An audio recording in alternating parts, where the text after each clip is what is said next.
So guys, kaya mag-start ng max natin. Tapos nag-check engine. Ayan.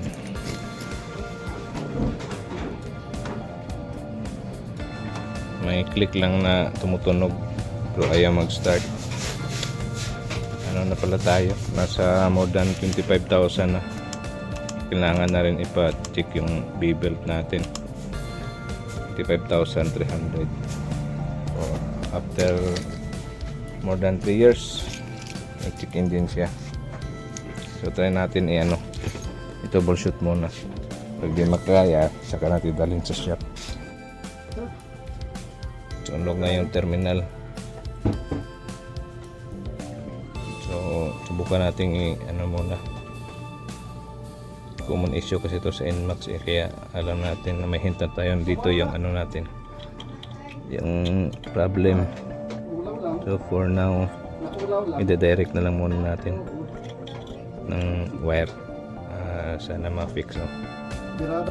Yan guys, tapos na na lang natin yung nasunog na wire is dinirect na natin. Ilagay tayo ng bagong wire yung nasunog sa terminal yung sa gitna. So testing natin kung andar na.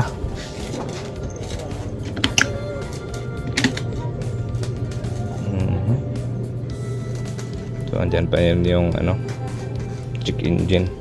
Test natin. Okay, andar na guys.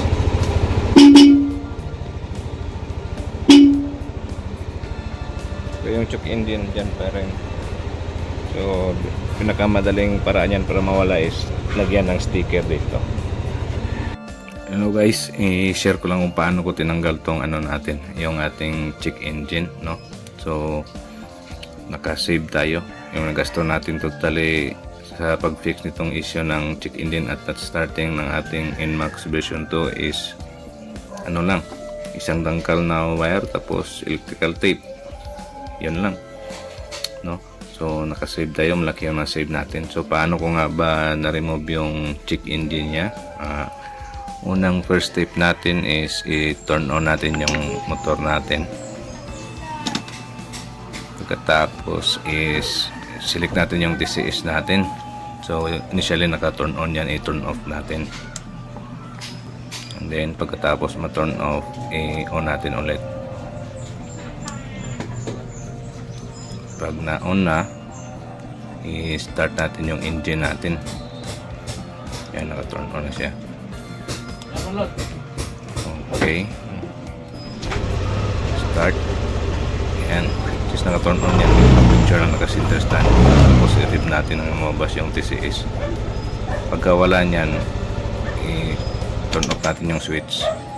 So yun lang. Pagka wala nung blink ng TCS, turn off natin.